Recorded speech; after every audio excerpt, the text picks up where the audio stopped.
El tema de esta mañana y los seguidos de estos días, recibieron el boletín, ahí está el nombre del tema, Teología de la Cruz. Vamos a hablar de la teología de la cruz.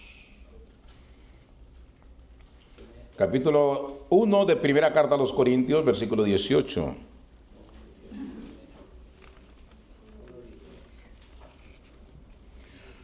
Hoy es un día un poco difícil para mí con este cambio de horario. Este cambio de horario es el que me trastorna.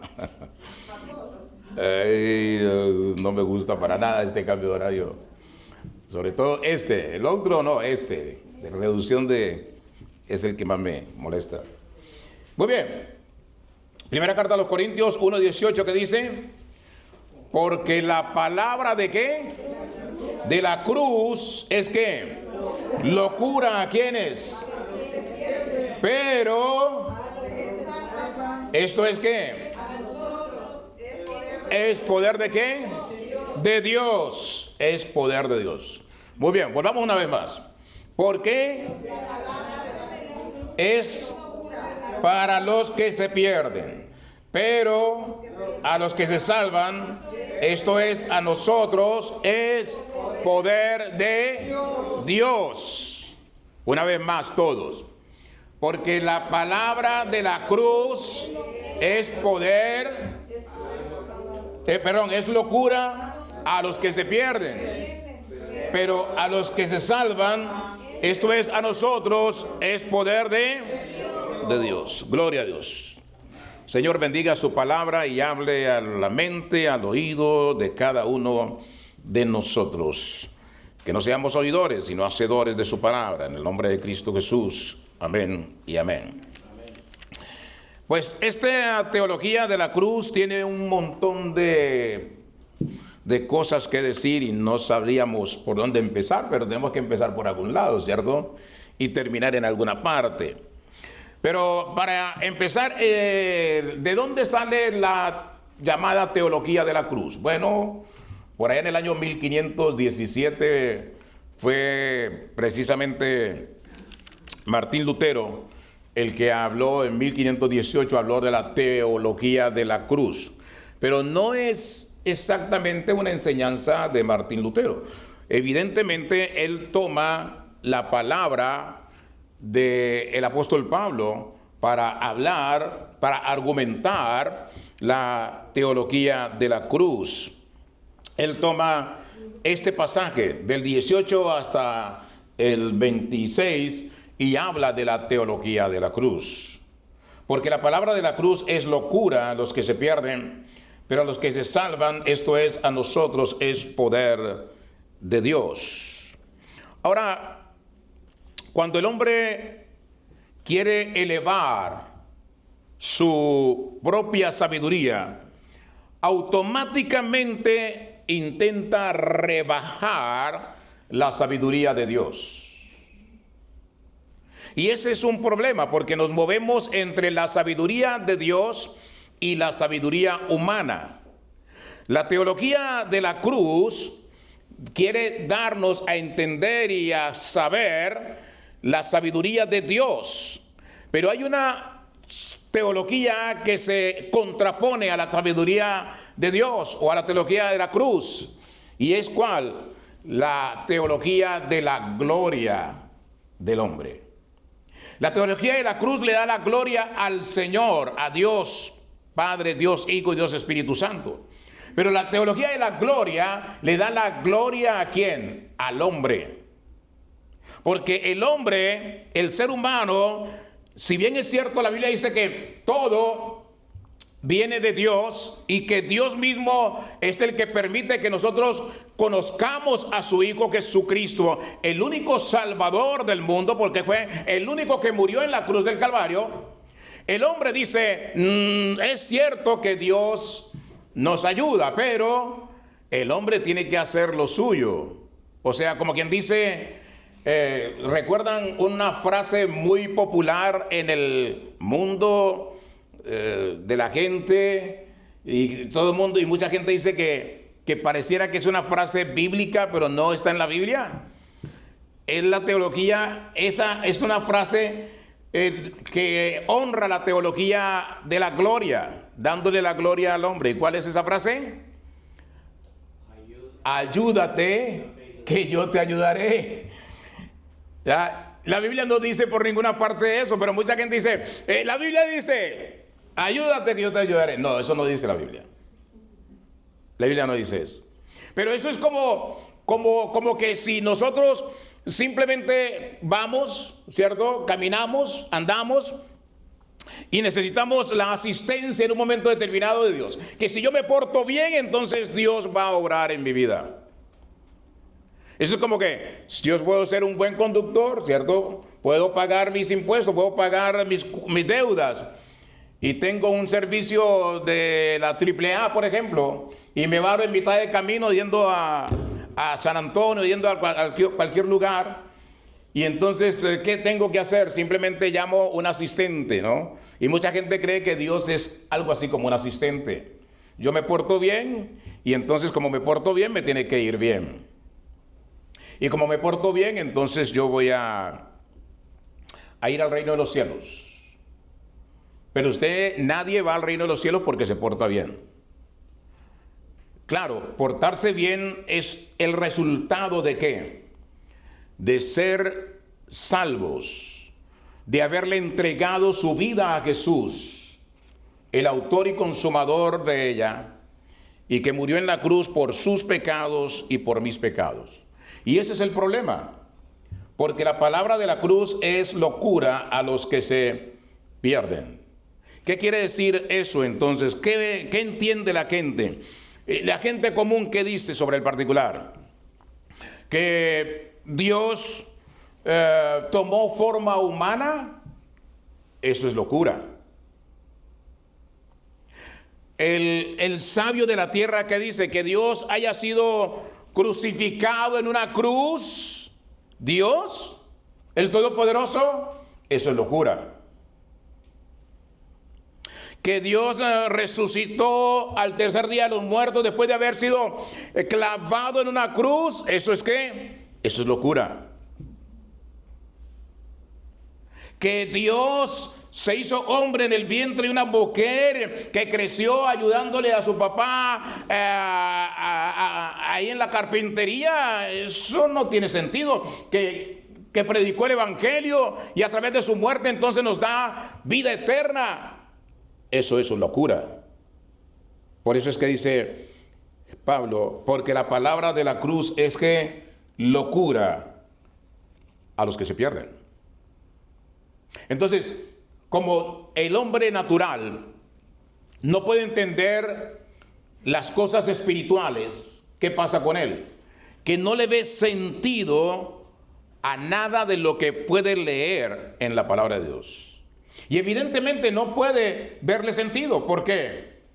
Porque necesita, primero que todo, entregarle su vida a Jesús para que el Espíritu Santo sea derramado, sea entrando a su corazón y el Espíritu Santo sea enseñándole, ministrándole, convenciéndole, abriéndole el entendimiento para que pueda comprender las verdades sencillas,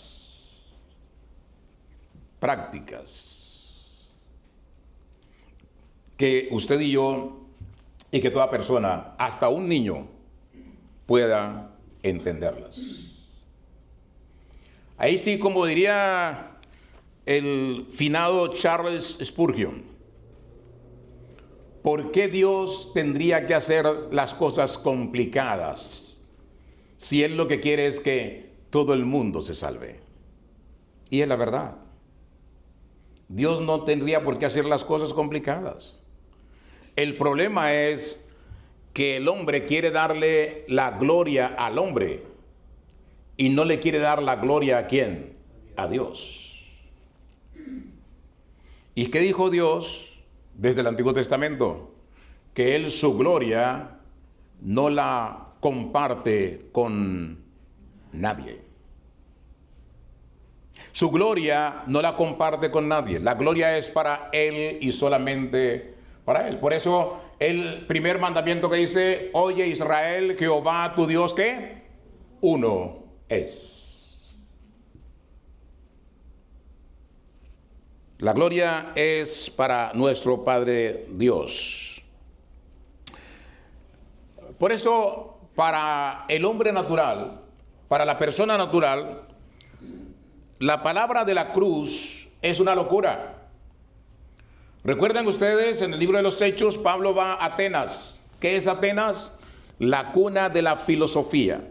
Los grandes filósofos, Sócrates, Demóstenes, Platón, todos salieron de Atenas. Y los atenienses, ellos no se gozaban sino de escuchar nuevas cosas, nuevas ideas. Y entonces Pablo encontró un cubículo donde decía allí, al Dios no conocido. Y entonces Pablo empieza a predicar a Jesucristo. Y dice, atenienses, a ese Dios que ustedes llaman Dios no conocido es el que yo predico. Y empieza a hablarles de Jesús. Y cuando él les dice, llega el momento en que le dice, y ese Jesús, ese Dios que se hizo hombre, creció y ese hombre murió en la cruz, pero al tercer día resucitó de entre los muertos. Cuando ellos escucharon hablar que la resurrección de entre los muertos, ¿qué dijeron? Ya te escucharemos después. Nos estás saliendo con una locura ahora. Es locura para los que se pierden. La palabra de la cruz es locura a los que se pierden. ¿Qué es la palabra de la cruz? Es el Evangelio. ¿Quién es el Evangelio? Jesús es el Evangelio. Es Jesús. No es otro. Es Jesús.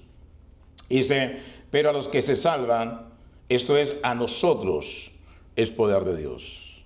Por eso, en un momento determinado, Pablo, estando en aflicción de su cuerpo, le clamaba a Dios que le sanara. Y Dios le dijo, mi poder se perfecciona en tu debilidad.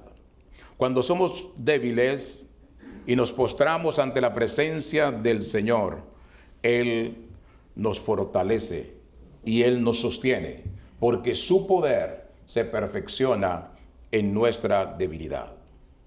A tal punto que Dios es increíble. Había en la época de David hombres fuertes. Sus hermanos mismos eran fornidos, atléticos, fuertes y hermosos. El profeta Samuel, cuando fue a ungir a uno de ellos, dijo a Dios, evidentemente aquí está el rey de Israel. Pero ¿qué le dijo Dios? No te fijes en lo que ves, porque a todos estos que están allí yo los desecho. Ninguno de ellos es. Y entonces pregunta al padre, a Isaí, ¿hay otro? Sí, hay otro. El muchacho, el jovencito, el que cuida las ovejas, el que hace los mandados, el que está enclenque todavía, el que le falta desarrollarse todavía, pero es un jovencito. Bueno, mándelo a llamar, porque si él no está, no podemos cenar. No podemos hacer nada. Lo mandaron a llamar. ¿Y qué le dijo Dios? Este es el hombre conforme a mi corazón. Dios llama aún a los jovencitos, como Abigail, como Belén. Dios los llama. ¿Para qué? Para su gloria. El problema con nuestros jovencitos hoy en día es que están ocupados con el teléfono y no escuchan la voz de Dios. No le dedican tiempo al Señor. Creen que escuchar el Evangelio es para los viejos y no para ellos. Pero Dios llamó a los jóvenes. La joven Esther fue reina de ¿Y qué hizo ella? ¿Qué hizo el Señor? Llamó a Esther. ¿Para qué? Para que liberara a través de ella, ¿quién? A su pueblo, lo salvara ¿de qué? De la muerte. Porque el pueblo ya estaba, ¿qué? Dispuesto, porque ya Amán había decretado que el pueblo de Israel debía morir. Necesitamos entender, decirle a nuestros jóvenes que la palabra de la cruz no es locura, sino que es real. Por eso es que de nuestros jóvenes, es muy importante que ustedes sepan, de nuestros jóvenes cuando van a la universidad, del 100% de jóvenes que van a la universidad, más del 80%, 85% más o menos, cuando termina la universidad no quieren saber nada de la Biblia. Porque escasamente están con sus padres y leen o ven, pero cuando no están con los padres, ellos no se preocupan por nada. O sea, no tienen un real encuentro con Dios, con el Señor Jesús. Y el problema es que cuando no se retiran para volver al camino, es una cosa terrible, ¿no? No es tan fácil. Los que tienen hijos criados en el Evangelio lo saben. Y batallan todavía con ellos porque ellos se retiraron, se apartaron y no quieren estar en las cosas de Dios. Por eso usted como padre tiene una responsabilidad y es entender que la palabra de Dios es de vital importancia para, no solamente para usted, sino para sus hijos. Y ayudarles a entender y a comprender y motivarlos a que la Biblia no es solamente para los grandes, sino que Dios usó a los jóvenes. Cuando la Biblia nos habla de Jacob, ¿quién era Jacob? El hermano de Saúl, ¿cierto? Entonces, Saúl era el mayor y Jacob era el menor. Pero ¿qué dice la Biblia? ¿Qué dice el Señor Jesús? A Jacob amé y a Saúl, ¿qué? Aborrecí. Ahora, ¿desde qué momento amó Dios a Jacob? Desde que estaba en el vientre de su madre. ¿Por qué? Porque Dios sabía que era Jacob quien iba a perseverar, a buscar a Dios, que se iba a deleitar en la palabra de Dios. En cambio, Saúl, ¿qué hizo? Menospreció la bendición. Pero Jacob, ¿qué? La buscó, peleó por ella. A tal punto que la noche que pasó Jacob aferrado al ángel, el ángel le dijo, suéltame porque viene el día, viene el alba. Y Jacob le dijo, no te soltaré hasta que no me bendigas. ¿Y qué dijo el Señor, el ángel de Jehová? Le dijo, porque has peleado ¿con quiénes? Con los hombres y con Dios y has vencido, te bendeciré. Y le dijo, ya no te llamarás, ¿qué? Jacob, ahora te llamas Israel. Por eso, el hombre de hoy, pastores de hoy, ministros de la palabra de hoy, cuando le llaman a esa área de Israel, le llaman Palestina, están en contra de Dios. Porque es Dios quien puso el nombre de Israel y se llama Israel, no se llama Palestina. Entonces están en contra de ¿qué? De la voluntad de Dios. Porque es Dios el que ha decidido hacerlo. Y nosotros debemos llamar a esa área y a ese pueblo, a toda esa área que Dios le dio al pueblo de Israel, llamarlo Israel, no llamarlo Palestina. La palabra de la cruz es locura a los que se pierden. Pero a los que se salvan, esto es poder de Dios. Al que se salva. Al que, por eso Jesús dijo, si no fueres como un ¿qué? Niño, no entrarás al reino de los cielos. como un ¿qué? Niño. O sea, por eso cuando usted y yo nos comportamos ante la palabra de Dios como niños, recibimos ¿qué? El poder de Dios. La gloria de Dios se derrama sobre nuestras vidas. Por eso dice el Señor, yo estoy a la puerta y llamo. Si alguien oye mi voz y abre su corazón, entraré a él y me quedaré con él. ¿Quién es Jesús? Él es el poder, Él es la autoridad, Él es el eterno. Necesitamos de una u otra manera atravesar por momentos difíciles en la vida para poder entrar a la presencia de Dios. Este mensaje tiene el poder de liberarnos del pecado y cambiar completamente nuestras vidas. El mensaje de la cruz tiene el poder de transformar nuestras almas. El mensaje de la cruz se basa en el principio de que la muerte surge, de la muerte surge la vida.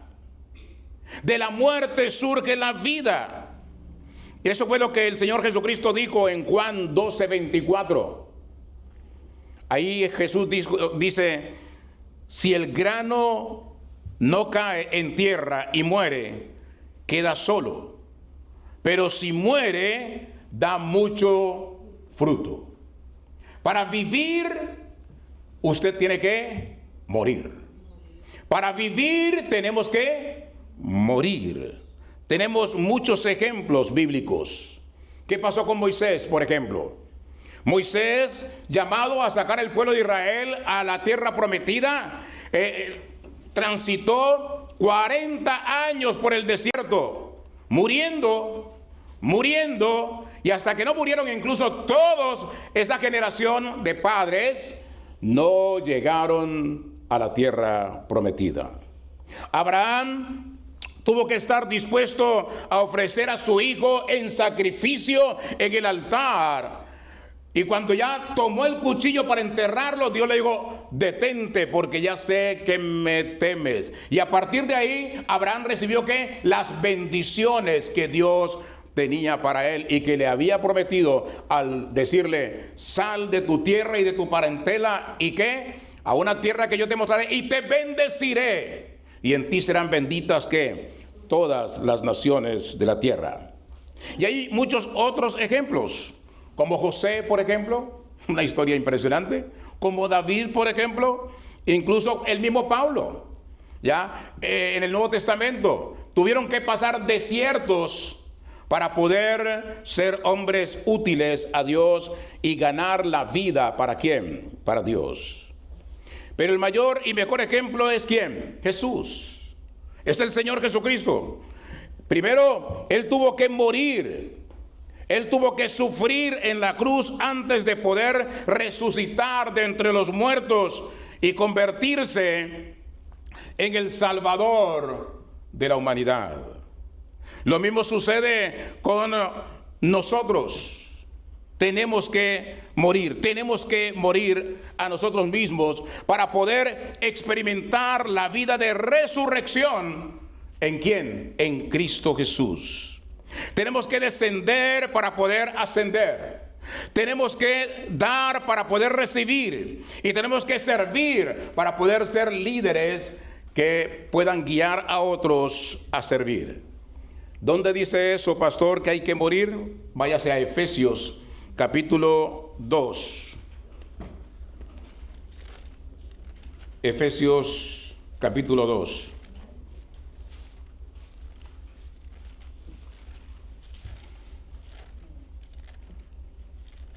Versículo 1 dice, ¿y él qué? ¿Os dio vida a quién? A vosotros, ¿en qué momento?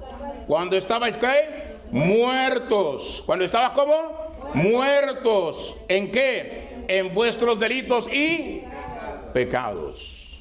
Vayamos al versículo 4 y 5. Pero Dios, que es rico en ¿qué? Misericordia, por su gran amor con que nos, aún estando ¿qué? ¿Cómo?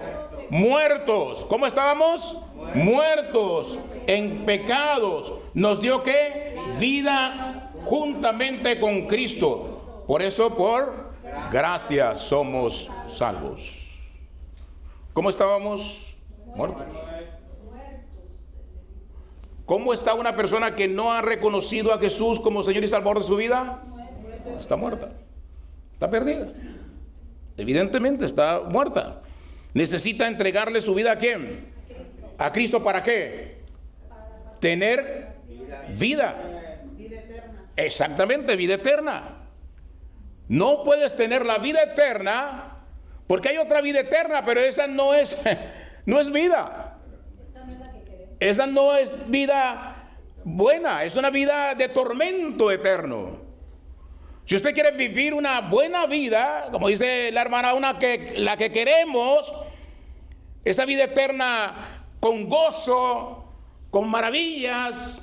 Si usted quiere vivir esa vida, necesita entregarle su vida ¿a quién? A Jesús.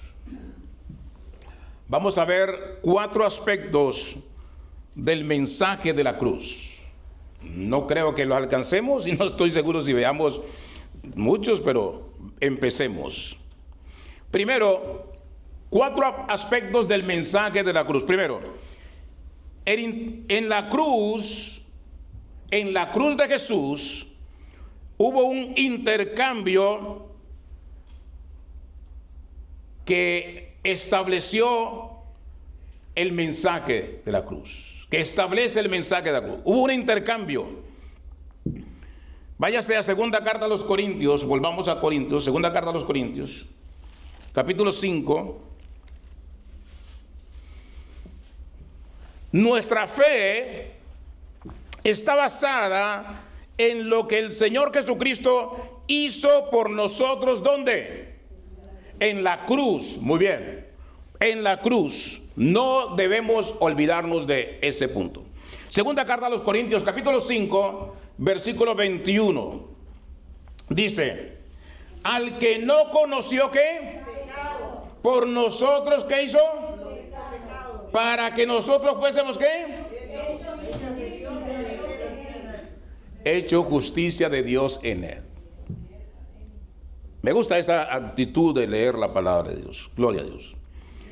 El Señor Jesucristo tomó ¿qué? Nuestros ¿qué? Pecados en la cruz y nos dio su ¿qué? Su justicia. Por eso dice: al que no conoció pecado, por nosotros lo hizo ¿qué? Pecado, para que nosotros fuésemos hechos ¿qué? Justicia de Dios. ¿En quién? En él. Somos justos hoy, no por nuestras buenas obras. Somos justos hoy, no porque seamos buenos niños o buenas niñas, buenos hijos, buenos padres. Somos justos hoy por nuestra fe ¿en quién? En lo que el Señor Jesucristo hizo por nosotros. ¿Dónde? En la cruz del Calvario. Es la cruz. Váyase arribita. Ahí está Gálatas, capítulo 3, versículo 13 y 14. Versículo 13 y 14. Cristo nos redimió de la maldición de la ley, hecho por nosotros ¿qué? Maldición. Porque está escrito ¿qué? Maldito ¿qué? Todo aquel que es colgado en un madero, para que en Cristo Jesús ¿qué? La bendición de ¿quién? Alcanzase a quienes, a los gentiles, o sea, a usted y a mí, a fin de que por la fe recibiésemos la promesa del Espíritu. Toda maldición que legalmente era nuestra, nos pertenecía por nuestras obras y las obras de nuestros antepasados, estábamos ¿qué? Malditos. Pero esa maldición fue puesta ¿sobre quién? Jesucristo. ¿Dónde? En la cruz. Cristo nos redimió de la maldición de la ley, hecho por nosotros, ¿qué? Maldición, porque escrito está: maldito todo el que es colgado en un madero. O sea, Jesús llevó nuestras maldiciones. ¿A dónde? A la cruz. Y a cambio, ¿qué nos da? Todas las ¿qué? Bendiciones que Dios promete ¿a quién? A Abraham. Por eso dice el versículo 14: para que en Cristo Jesús la bendición de Abraham alcanzase a los gentiles. ¿Quiénes son los gentiles? Todo aquel que no es judío, en este caso usted y yo, a fin de que por la fe recibiésemos la promesa del Espíritu Santo. O sea que las bendiciones de Abraham ahora han llegado a ser nuestras legalmente. ¿A través de quién? De Cristo Jesús. En el Génesis 24, versículo 1. Génesis 24, versículo 1. Dice la palabra del Señor: era Abraham ya que y bien avanzado en qué, y Jehová había que bendecido a quién, a Abraham en qué, en todo. Si Jesús llevó nuestras maldiciones, Jesús llevó a la cruz nuestras maldiciones y nos da a cambio que la bendición de Abraham, y Abraham fue bendecido en qué, en todo. ¿Qué quiere decir eso entonces? Que usted y yo, que tenemos la bendición de quién, de Abraham, somos bendecidos en qué, en todo. Gloria a Dios. Denle un aplauso de alabanza al Señor. Alábelo con sus palmas. Tenemos la bendición porque Él bendijo a Abraham en todo. Entonces, así como Abraham fue bendecido en todo, usted y yo somos bendecidos en qué, en todo. Somos bendecidos no porque nos hayamos ganado la bendición, sino porque creemos en lo que el Señor Jesucristo hizo. ¿Dónde? En la cruz del Calvario. En la cruz del Calvario. Lo dice ¿por quién? Por usted y por mí. Eso quiere decir que Dios nos bendijo hace 2000 años, cuando el Señor Jesucristo murió en la cruz por cada uno de nosotros. La bendición está dada. Por lo tanto, no tenemos que pedirle a Dios ya nada,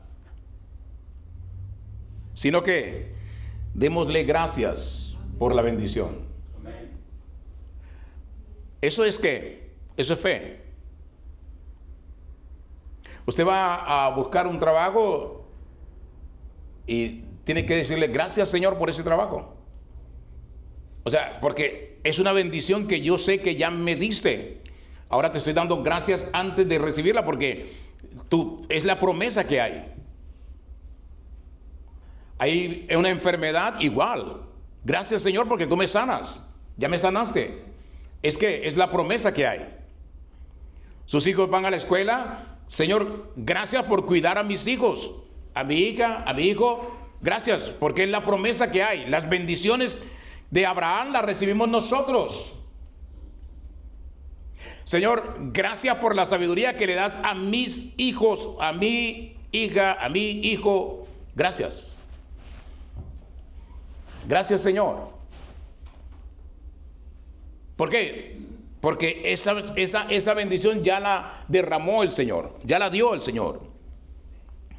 No hay necesidad de pedirle, simplemente dígale gracias. Gracias por esa bendición. Solo necesitamos recibir lo que el Señor ya prometió, y lo recibimos ¿por qué? Por fe. Lo que el Señor Jesucristo ya nos ha dado a través de su muerte en la cruz del Calvario. Por lo tanto, Jesús tomó nuestra maldición y nos dio ¿qué? Su bendición. Amén. Somos bendecidos, pero necesitamos entenderlo. Fe. Por fe lo tenemos. Por fe ya está dado. Mateo 8. Váyase al Evangelio de Mateo, capítulo 8.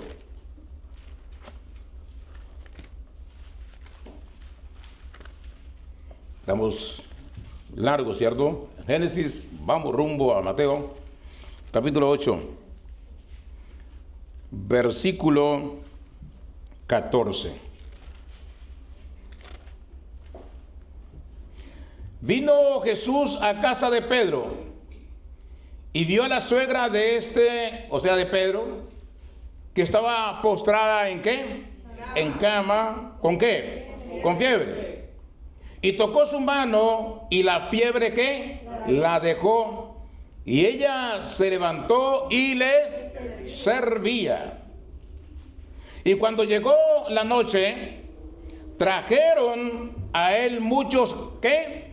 Endemoniados.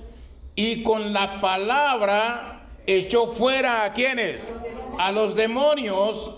Y sanó ¿a quiénes? A todos los enfermos.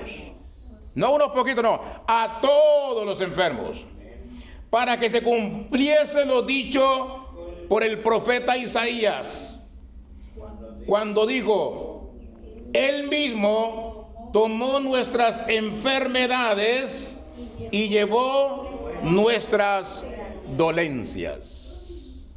¿Qué quiere decir entonces? Que el Señor llevó nuestras dolencias ¿a dónde? A la cruz. Nuestras enfermedades ¿dónde? En la cruz. Por eso Isaías 53 dice que por sus llagas somos ¿qué? Sanos. Ni siquiera tenemos que pedirle a Dios que nos sane. Digámosle: gracias, Señor, por la sanidad. Yo creo que tú sigues obrando milagros. Solo necesitamos recibir por fe aquello que Jesucristo nos dio hace 2000 años en la cruz del Calvario. Por eso hablamos de la teología de la cruz. Mateo 15, 26. Mateo capítulo 15, versículo 26. Bueno, esta es una historia maravillosa que quiero la leamos desde el 21. Saliendo Jesús de allí, fue a la región de Tiro y de Sidón. Y aquí una mujer cananea que había salido de aquella región clamaba diciéndole: Señor, ¿hijo de quién? De David, ten misericordia de mí. Mi hija es gravemente atormentada por un demonio. Pero Jesús no le respondió palabra. Entonces, acercándose sus discípulos, le rogaron diciendo: despídela, pues da voces tras nosotros. Él respondiendo dijo, le digo a quién, a la mujer: no soy enviado sino a las ovejas perdidas de la casa de Israel. Entonces ella vino y se postró ante él diciendo: Señor, socórreme. Respondiendo él dijo: no está bien tomar el pan de los hijos y echarlo ¿a quiénes? A los perrillos. Y ella dijo: sí, Señor, pero aún los perrillos comen de las migajas que caen de la mesa de sus amos. Entonces respondiendo Jesús dijo: oh mujer, grande es tu fe, hágase contigo como quieres. Y su hija fue sanada desde aquella hora. Ni siquiera tenemos que pedirle a Dios que nos sane. Solo necesitamos recibir por fe aquello. En otras palabras, el Señor Jesucristo dijo que la sanidad es como ¿qué?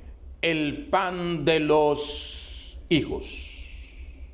La sanidad es el pan de los hijos. Si somos hijos de Dios por la fe en Jesucristo, entonces la sanidad nos pertenece.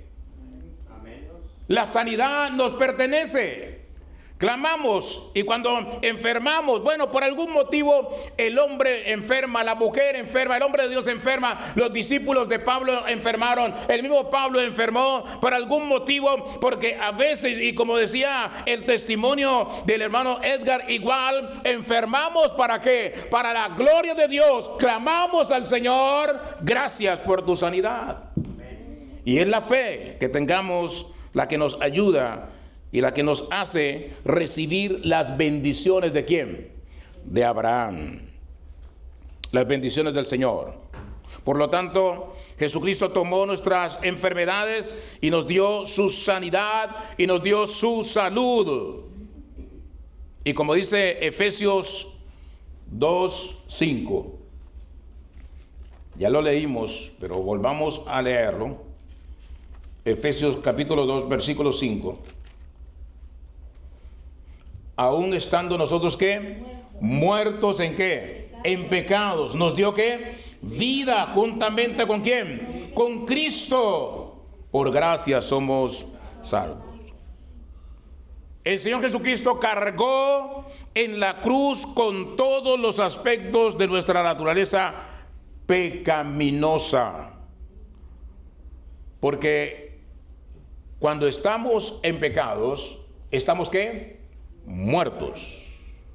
Estamos muertos. Pero a cambio de tomar nuestra muerte, a cambio de tomar nuestros pecados, a cambio de tomar nuestras iniquidades, nos dio que su nueva vida de resurrección. En otras palabras, estamos vivos espiritualmente, no porque hayamos hecho algo, sino porque creímos en el Señor Jesucristo y en lo que hizo en la cruz por cada uno de nosotros. Él cargó con nuestra muerte y nos dio su vida. La vida de Cristo está en nosotros. Hay muchos otros intercambios que tuvieron en la cruz del Calvario. Muchos otros. El Señor Jesucristo tomó nuestras penas y nos dio ¿qué? Su alegría. El Señor Jesucristo tomó nuestras tormentas y nos dio ¿qué? Su paz. El Señor Jesucristo tomó nuestro rechazo y nos dio su aceptación. Hay muchos ejemplos más. Solo debemos decirle gracias, Señor, por la victoria que nos has dado. El segundo aspecto, amén, gloria a Dios. El segundo aspecto de la doctrina de la cruz es nuestra identificación con el Señor Jesucristo. Nos identificamos en la cruz con Cristo. Eso dice la palabra de Dios. Esto significa que lo que el Señor Jesucristo pasó en la cruz se convierte en nuestra experiencia. Lo que Jesús pasó en la cruz se convierte en nuestra experiencia. ¿Y dónde está eso, pastor? Gálatas, volvamos a Gálatas, capítulo 2, uno de los versículos que más me gusta de la Biblia. Gálatas 2:20. Gálatas 2:20. Pablo dice: con Cristo estoy ¿qué? Juntamente ¿qué? Crucificado, y ya no vivo yo, mas vive ¿quién? Cristo en mí. Y lo que ahora vivo en la carne, lo vivo en la fe del Hijo de Dios, el cual me amó y se entregó a sí mismo por mí. ¿Qué dice el apóstol Pablo? Con Cristo estoy ¿qué? Juntamente crucificado. Pablo está diciendo que cuando Cristo murió en la cruz, cuando el Señor Jesucristo murió en la cruz, fue como si ¿qué? Si Él hubiese muerto ¿con quién? Con Cristo. Es como si Él hubiese muerto con el Señor Jesucristo. O sea, igual usted y yo podemos decir lo mismo, ¿no? Cuando Cristo murió en la cruz, es como si usted, como si yo hubiese muerto ¿Con quién? Con Cristo. Ahora bien, retrocede hasta Romanos. Romanos capítulo 6. Sigue hablando el apóstol Pablo. Romanos 6:6. Dice, sabiendo esto, que nuestro viejo hombre, ¿cuál es el viejo hombre? Lo que éramos antes de recibir a Jesús como Señor y Salvador de nuestra vida. Sabiendo esto, que nuestro viejo hombre fue ¿qué? Crucificado juntamente ¿con quién? Para que el cuerpo del pecado sea ¿qué? Destruido, a fin de que no sirvamos más ¿a quién? Al pecado. ¿Usted puede decirlo también? Mi viejo hombre fue crucificado ¿con quién? Con Cristo. Nuestra vieja naturaleza, entonces, ¿a qué? Ha muerto. ¿Con quién? Con Cristo. ¿Dónde? En la cruz. Nuestra vieja naturaleza ha muerto con Cristo en la cruz. Ahora, esto lo sabemos. ¿Por qué? Es claro, porque la palabra de Dios lo dice. Es lo que dice la palabra de Dios. El versículo 7 dice, porque el que ha muerto ha sido ¿qué? Justificado del pecado. El que ha muerto ha sido justificado ¿de qué? Del pecado. Por eso el capítulo 5 de Romanos 1 dice, justificados pues por la fe, tenemos paz para con Dios por medio de nuestro Señor Jesucristo. ¡Qué bendición, hermanos! Es una enorme bendición. Los muertos, hemos muerto al pecado, hemos muerto con Cristo, y los muertos no pueden pecar. Los muertos son ¿qué? Libres del pecado. Entonces, morimos con Cristo. ¿Morimos a qué? Al pecado. Un hombre, un padre de familia, su esposa, sus hijos, su esposa y sus hijos iban a la iglesia, pero el hombre era borrachín, golpeaba a la esposa, maltrataba a sus hijos, y cada vez que venían de la iglesia era un tormento para ellos, porque los esperaba el demonio ahí en la casa.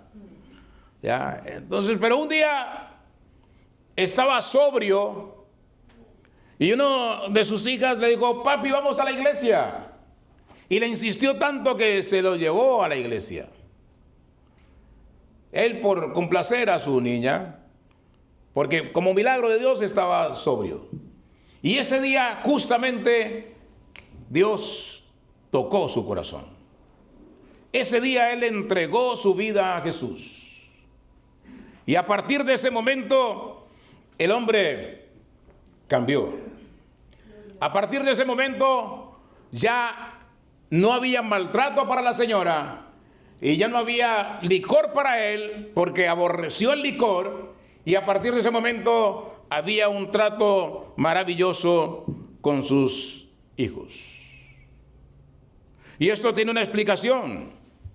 Dios ha provisto una maravillosa puerta, una puerta de liberación para nosotros. Y si nosotros pasamos por esa puerta, seremos completamente libres ¿de qué? Del pecado. Por eso dice Jesús, conoceréis la verdad y la verdad os hará libres. Esa puerta se llama ¿qué? Muerte. Es por eso que Pablo dice en Romanos 6:11, ahí mismo donde estamos, 6:11, así también vosotros consideraos que muertos al pecado, pero vivos para Dios en Cristo Jesús, Señor nuestro. Estamos muertos al pecado. Al cruzar la puerta, al identificarnos con Cristo en la cruz del Calvario, al morir con Cristo en la cruz del Calvario, hemos muerto ¿a qué? Al pecado. Vivimos para la gloria de Dios. La cruz es el arma más poderosa que tenemos contra el pecado. Cuando Satanás intente seducirle al pecado, usted dígale: estoy muerto con Cristo Jesús. Estoy muerto con Cristo Jesús. No tienes poder sobre mi vida. Por eso en Gálatas 6, haciendo una abreviatura, y terminamos en este versículo, Gálatas 6:14.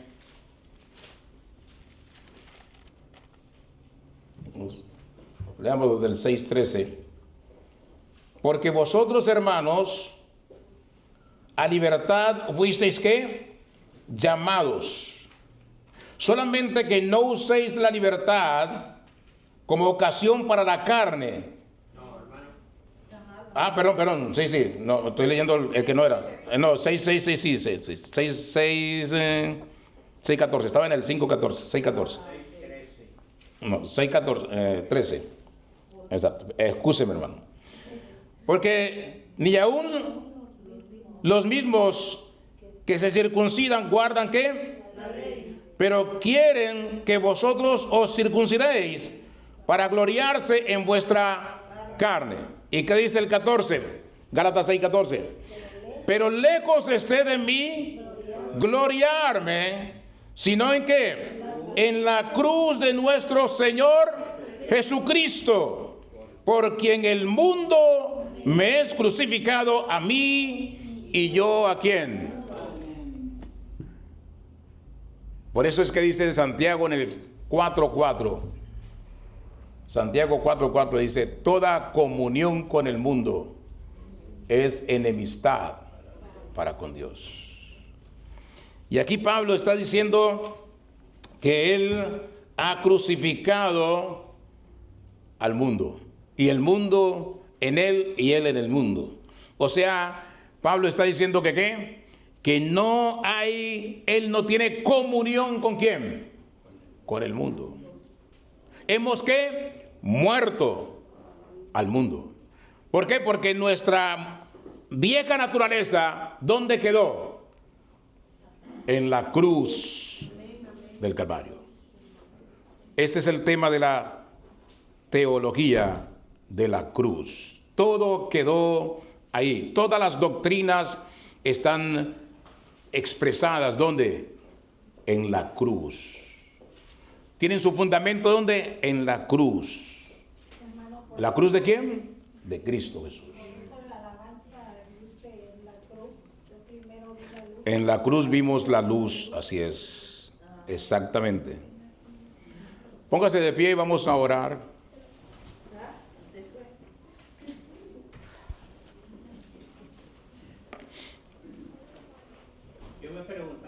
Sí. Por ejemplo, dicen esos cristianos que dicen que son cristianos, pero como quiera están revueltos aquí, van con las cosas del mundo y con eso para allá y allá. Pero digo, ahora me pongo a pensar, bueno, cuando va uno y compra algo, pues uno lo bendice, ¿verdad? En el nombre Así de es. Dios. Con las cosas, por ejemplo, con las personas que cuando nos vamos a juntar con personas que no le agradan a Dios, no vamos a estar ahí nosotros compartiendo el pecado tampoco. Así es. Estamos aquí, pero no somos de aquí. Así es. Es lo que hablamos, eso lo hablamos el miércoles. Fíjense, lo hablamos el miércoles, exactamente, porque no somos, nuestra ciudadanía no es ¿qué? No es terrenal, nuestra ciudadanía es ¿qué? Celestial. Por eso es que hemos muerto al mundo. Estamos en el mundo, pero no compartimos. Exactamente, estamos en el mundo, pero no compartimos las cosas del mundo. Perfectamente. Padre nuestro que está en los cielos, damos gracias a su palabra, Señor. Y damos gracias a la vida de nuestro Señor Jesús. Y gracias porque Jesús, estando en la cruz, pudo decir: me bajo de esta cruz. Fue humillado, fue lacerado, fue maltratado, fue vituperado. Le dijeron: si realmente eres el Hijo de Dios, bájate de esa cruz y creeremos. Pero Jesús se mantuvo allí porque tenía en su haber nuestros pecados, tenía para con Él nuestra salvación eterna. Tenía para con Él nuestra vida de pecados y nuestra nueva naturaleza. Una vida afincada en el Señor Jesús. Una vida que nos conduce al reino de los cielos, y solamente Él nos lleva al reino de los cielos. Nadie más nos puede guiar a la presencia de Dios sino Jesucristo. Por eso Él dice: yo soy el camino y la verdad y la vida, y nadie llega al Padre si no es a través de mí. Solo Jesús, por su muerte en la cruz del Calvario, nos lleva a la presencia del Dios de la eternidad. Gracias, Señor Jesús, por su palabra. Bendiga su palabra, Señor, que no sea una palabra efímera, que entre a un oído y salga por el otro, sino que sea una palabra que pase al corazón y nos convenza de su importancia, nos convenza de la verdad, nos convenza del poder suyo, porque la palabra de la cruz es poder para los que se salvan. Clamamos, Señor, que nos ayude a permanecer en su presencia. Si a esta hora, en este lugar, alguien todavía no le ha entregado su vida a Jesús, usted necesita que su nombre esté inscrito en el libro de la vida, para cuando tengamos que irnos de esta tierra, vayamos a la presencia de Jesús, o cuando Él venga nos pueda llevar a su presencia. Y debemos decirle: Señor, esta es la oración inicial para empezar a caminar con Cristo, para entender que morimos a nuestro propio yo y vivimos para Jesús. Dígale: Señor Jesucristo, perdona mis pecados, perdona mis faltas, perdone lo que no le glorifica de mi vida, perdone mis malas palabras, perdone mis malos pensamientos, perdone mis malos deseos, perdone lo que no le agrada a usted, Señor. Escriba mi nombre en el libro de la vida, Señor, y haga de mí la persona que usted quiere que yo sea, Señor. Ayúdeme a estar a los pies suyos, Señor, a buscar primeramente el reino de Dios y su justicia en Cristo Jesús, porque lo demás viene por añadidura. Que esas bendiciones de Abraham, esas bendiciones de Isaac, esas bendiciones de Israel sean bendiciones que se materialicen en cada uno de nosotros, Señor. Ayúdenos, Señor, a depender solamente de usted y a entender que sin usted nada somos. A usted sea la gloria y la honra por los siglos de los siglos. ¿Alguien hizo esta oración por primera vez?